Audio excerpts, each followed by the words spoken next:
अस्सलाम वालेकुम। हम सदात हॉस्पिटल में इंटर्नशिप प्रोग्राम स्टार्ट करवा चुके हैं।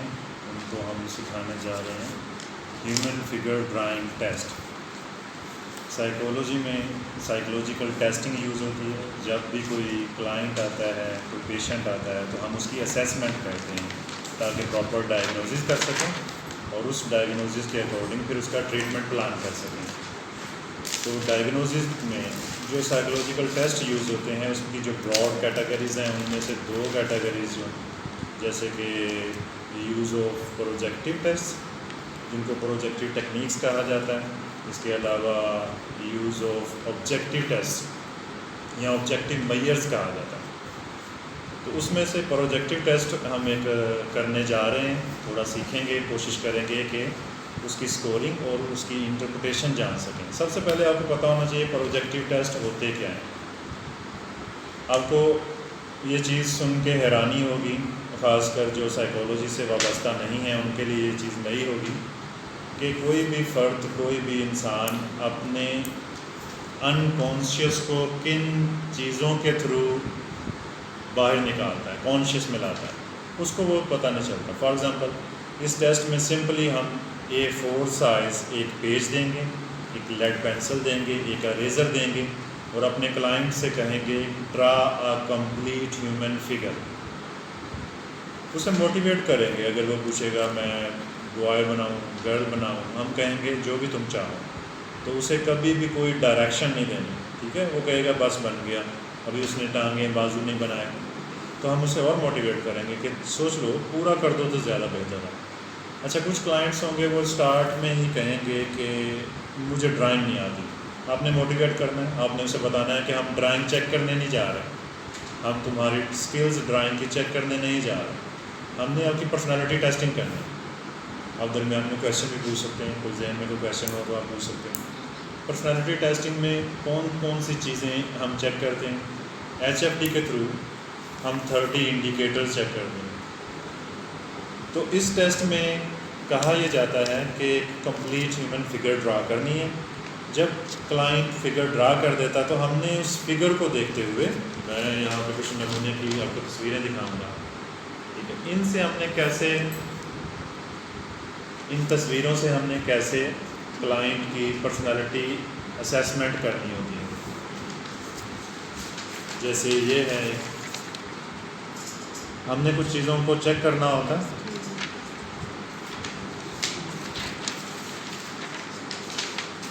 जैसे ये HFT है, हमने असेस क्या करना होता है। फॉर एग्ज़ाम्पल क्लाइंट ने ड्रॉ कर दिया है, हमने देखना है कि जो फिगर है वो पेज के किस एरिया में, किस हिस्से में बनाई गई है, ठीक है। ऐसे करके फोल्ड करके उसका सेंटर आ जाएगा पेज का, हमें पता लगेगा कि फिगर टाइनी है, बिग है, कैसी फिगर है। यानी हमने बहुत बारीकियों में जाना है। तो मैं यहाँ पे कोशिश करूँगा कि शॉर्ट टाइम में आपको ज़्यादा चीज़ें सिखा सकूँ कि हमने कैसे असेसमेंट करनी है। जो 30 इंडिकेटर्स हम चेक करेंगे वो क्या होंगे, उनमें सबसे पहला होगा इंटीग्रेशन। हमने इंटीग्रेशन चेक करनी होती है कि इंटीग्रेशन पुअर है या नहीं।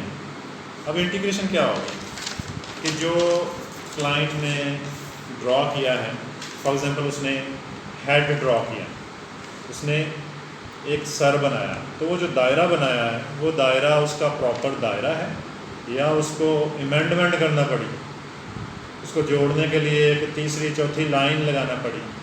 ये चीज़ें उसकी इंटीग्रेशन को चेक करेगी। एक और चीज़ भी चेक करेगी, फॉर एग्ज़ाम्पल उसने बाजू बनाए हैं, तो बाजू प्रॉपर उसने अटैच किए हैं या ऐसे खुला रह गया। यहाँ से बाजू बनाते हैं ना, दड़ बनाया है तो दड़ और टांगों में फासला रह गया या प्रॉपर लाइनिंग जो है वो पूरी जा रही है।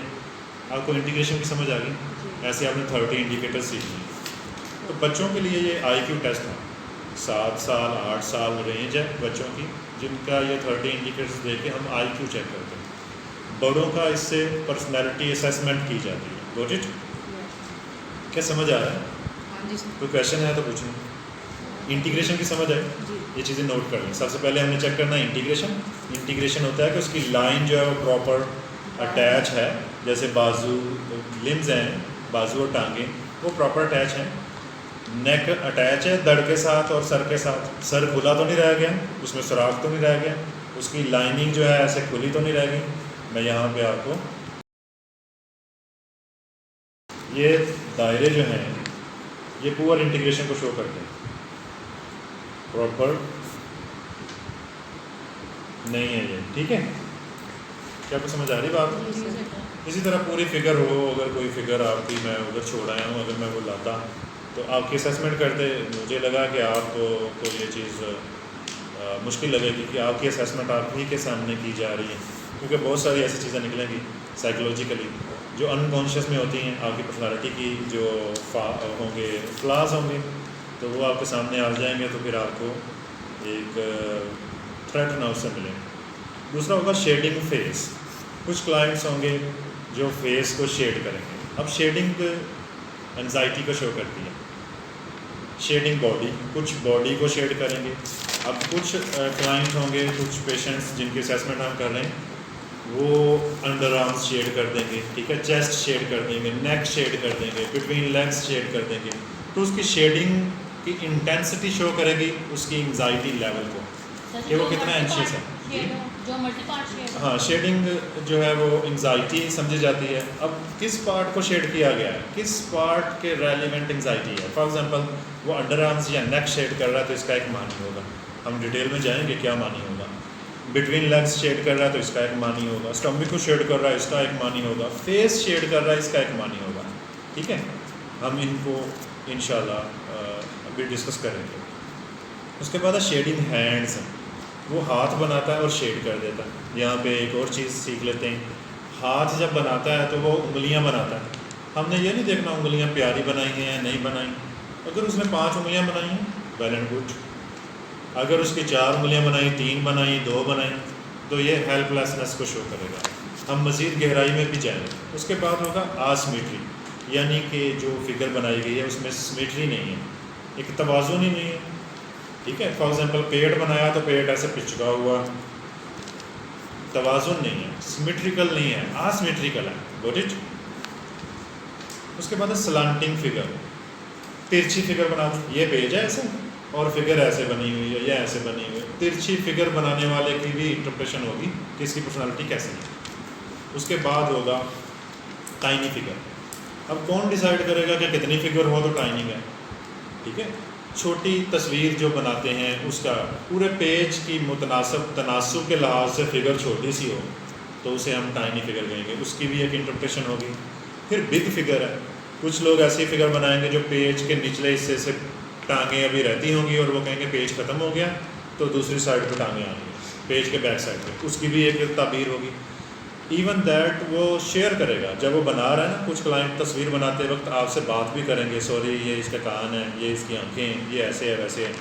वो बनाते बनाते ना साथ में जस्टिफाई करेंगे कि ये सॉरी ये असल में ना वो ऐसा हो गया कि इसकी टांगें ज़रा लंबी होंगी तो इस वजह से ऐसा हो गया। इसके बाद होगी ट्रांसपेरेंसी। कुछ लोग ऐसी फिगर बनाएंगे जिसमें वो तन पे कपड़े भी पहनाएंगे, ये फ्रॉक है इसकी, और बीच में बॉडी भी दिखाएंगे, इसको हम कहेंगे ट्रांसपेरेंट फिगर। या हैट पहनाएंगे तस्वीर को और हैट के अंदर सर भी पता चल रहा होगा ये उसका सर है और ये उसका हैट है। क्या आपको समझ आ गई ट्रांसपेरेंसी? अच्छा, यहाँ पे एक बात का तस्करा करना ज़रूरी है। कुछ लोग उसके दिल गुर्दे भी बनाएंगे, यानी कि उसको इतना ट्रांसपेरेंट बनाएंगे कि उसकी स्किन के अंदर झांका जा सकता है। तो ये क्लिनिक पेशेंट हम कहते हैं, ये सीवियर प्रॉब्लम्स, इमोशनल डिस्टर्बेंस को ये चीज़ शो करती है। उसके बाद होगा टाइनी हेड। कुछ लोग होंगे तस्वीर तो बड़ी ऐसे बड़ा सा धड़ बनाया हुआ और ऊपर से छोटा सा सर लगाया हुआ, इसकी भी एक ताबीर होगी, इंटरप्रेशन होगी। उसके बाद होगा क्रॉस्ड आइज़। आंखें तो बनाएंगे लेकिन ऐसे क्रॉस होंगी, आई बॉल ऐसे लगाया हुआ, दूसरी का ऐसे लगाया हुआ, ठीक है, भेंगी आंखें बनाएंगे वो, ठीक है। उसके बाद होगा टीथ। कुछ लोग दांत बनाएंगे, लिप्स बनाए हैं, दांत, ये उसके दांत हैं, बाकायदा मेंशन करेंगे। अगर मेंशन नहीं करेंगे तो हम प्रॉब आउट कर लेंगे, हम पूछेंगे कि इसके बारे में ज़रा आप कुछ कहना चाहेंगे इस तस्वीर के बारे में, तो वो जो कुछ कहेगा उसको हम कंसीडर करेंगे। फिर है शॉर्ट आर्म्स। कुछ लोग आर्म्स, कौन डिसाइड करेगा, कैसे डिसाइड होगा कि शॉर्ट आर्म्स हैं? उसके धड़ के तनासुब से बाजू छोटे लग रहे हैं तस्वीर के, तो पता चल जाएगा शॉर्ट आर्म्स हैं। समझ आ रही जी। है? आप कुछ पूछ भी सकते हैं। उसके बाद लॉन्ग आर्म्स हैं, वो धड़ से भी अजाफी तौर पे निकले हुए हैं बाहर को। फिर क्लिंगिंग आर्म्स हैं, ऐसे बिल्कुल बॉडी के साथ अटैच आर्म्स बना देते हैं, उसका भी एक मानी है। कुछ ऐसे बनाएंगे, तो हर चीज़ का एक मानी है। बिग हैंड्स हैं, बड़े बड़े हाथ बना देते हैं। उसके बाद है हैंड्स कट ऑफ, कुछ बाजू बना के हाथ बनाते ही नहीं, ऐसे ऐसे, ठीक है। ये भी हेल्पलेसनेस को शो करता है। हम मज़ीद भी इसकी तहकीक करेंगे कि ये कौन कौन सी चीज़ों को शो करता है। उसके बाद है लेग्स टुगेदर, कुछ लोग टांगे बनाएंगे लेकिन वो ऐसे जुड़ी हुई बनाएंगे, ठीक है। ये उनके कॉम्प्लेक्सेस को शो करेंगे। कौन कौन से कॉम्प्लेक्सेस हैं इसको हम डिस्कस करेंगे। फिर कुछ लोग ऐसे होंगे जो जेनिटल्स बना देंगे, उसके अज़ा बना देंगे, प्राइवेट पार्ट्स बना देंगे। इसके बाद है मोन्स्टर लाइक फिगर बनाएंगे, बल्कि वो बताएंगे ये जिन है, ये ऐसा है, ये वो देखने से ही लगेगा कि ये कोई मोन्स्टर है। कुछ लोग 3 फिगर्स बना देंगे, ये इसका पिस्टल है, ये डस्टबिन पड़ी हुई है, ये फलान है। 3 फिगर्स, या कुछ आप कुछ भी नहीं कहोगे, आप कहोगे एक मुकम्मल इंसान बनाओ, वो आपको दे देगा, वो 2-3 बना देगा। फिर वो रिश्ता भी बताएगा कि असल में ये ऐसे है, वैसे। मेरे पास पड़ा हुआ है कुछ डाटा ऐसा भी जिसने 1 से ज़्यादा तस्वीरें बनाई। उसके बाद होगा क्लाउड्स, कुछ लोग बादल बनाएंगे। तस्वीर आपने कहा इंसान बनाओ, इंसान बना दिया या नहीं बनाया, बादल ज़रूर बनाएगा, तो वो बादल क्या मानी रखते हैं। फिर है नो आइज़, कुछ लोग आंखें नहीं बनाएंगे, बाकी सारी फिगर बना दी, आंखें नहीं बनाएंगे, उसका क्या मानी है, उसकी पर्सनालिटी में क्या चीज़ें अच्छी हैं, क्या चीज़ें उसकी पर्सनालिटी में फ्लाज हैं, कमियाँ। फिर नो नोज़, कुछ लोग नाक नहीं बनाएंगे, कुछ लोग माउथ नहीं बनाएंगे, नो माउथ आ जाएगा, नो बॉडी आ जाएगा एक इंडिकेटर। अब नो बॉडी इंडिकेटर क्या होगा, इसमें दड़ नहीं बनाएंगे। ये बनाया सर, ये उसकी टांगें, ये उसके पंजे, पाँव, ठीक है। तो तस्वीर बताएगी कि इसमें इसका तो बॉडी नहीं है, गॉट इट। नो आर्म्स, कुछ लोग बाजू नहीं बनाएंगे।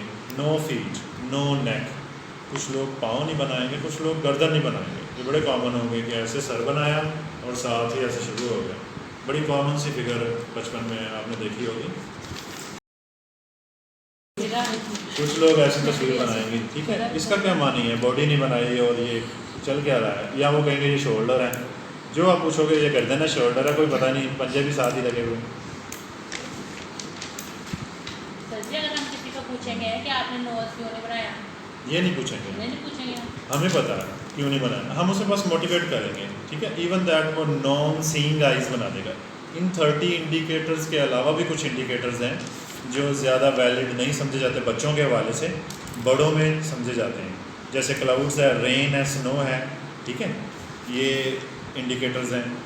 ये क्या शो करते हैं, हैंड्स क्या शो करते हैं, नोज़ क्या शो करता है, कान क्या शो करता है, हर चीज़ की हम इंटरप्रिटेशन करेंगे।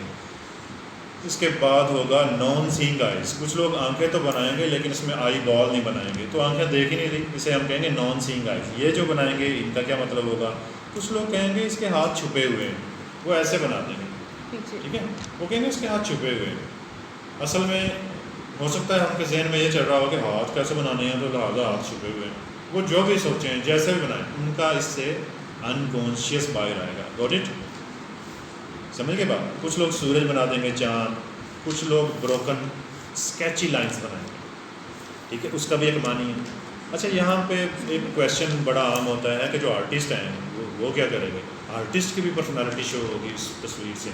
आर्टिस्ट तो ज़्यादातर लाइनिंग करेगा ना, स्केचिंग करेगा, स्केची लाइंस खींचेगा, तो उन स्केची लाइंस का मानी होता है।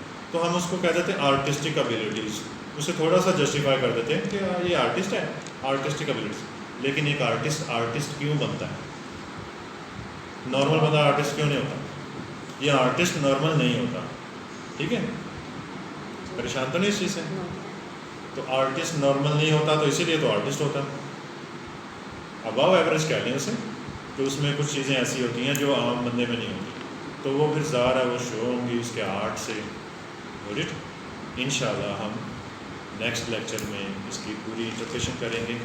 अगर ना हुई तो एक और वीडियो इसके लिए बनाएंगे। सर जी, थैंक यू अगर सो हाथ मच। में फूल